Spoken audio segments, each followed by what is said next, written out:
Hey everybody, I am getting ready to show you a little bit of a fun winter science experiment. Um, I sent out the materials in case you want to do it as well. It's pretty basic stuff you should probably have around the house. You're going to start off with ice. The recommendation is that you try some different sizes, some different depths. And so I just grabbed little Tupperware, little bowl that I had, and put some water in it, froze it. Now they tell you that you can dip them in a little warm water to loosen them when you're ready to dump them out. Mine, with a little squeeze of the plastic, dumped out easily. So if yours gets stuck, use a little dip of a warm water.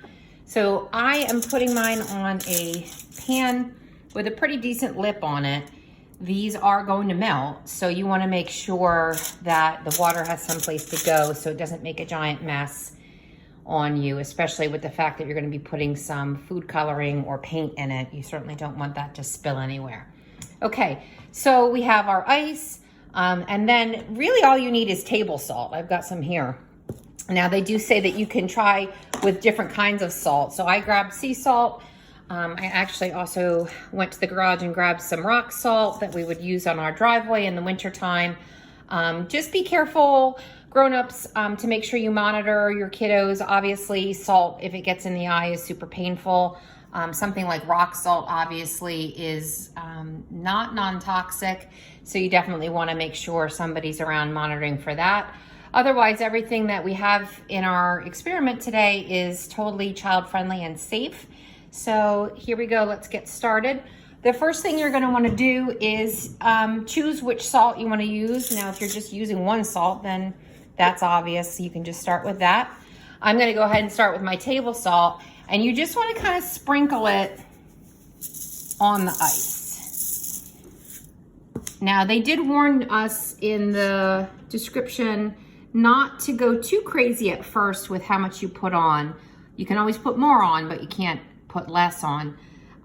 The part that is science about this is salt actually changes the melting point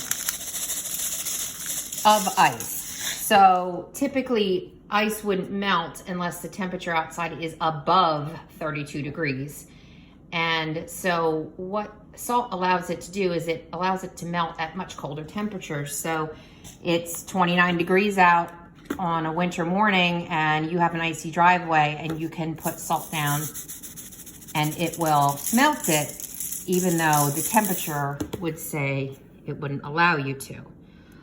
So I don't know, it's kind of hard to see on my camera here, but I'm definitely seeing some melting going on. The most significant melting that I'm seeing is definitely with this rock salt. I'm going to try to take my finger and push. I don't know that I would recommend doing that unless you're prepared to wash your hands afterwards, because you don't want to get this near your face.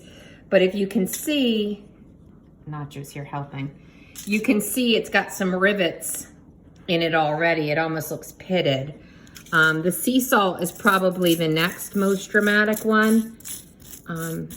In here you can see it's almost getting slushy.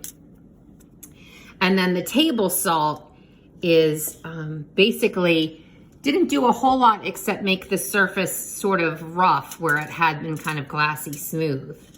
So we can continue putting some salt on here basically as long as you want.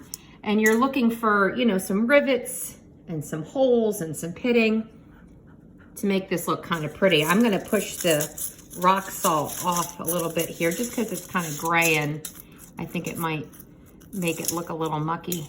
Nacho, don't put your paw on that. No, thank you.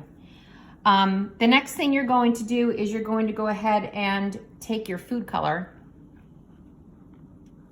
Now you can also use, I'm gonna put the camera here just for a second so I can get the cap off. And Nacho is gonna put his little face right in the camera. You can also use liquid watercolors. The thing I like about, you know, traditional just buy at the grocery store food coloring that you'd use to make frosting is it's in a squeeze bottle already. So it eliminates you needing like a dropper or something. So I'm gonna go ahead and put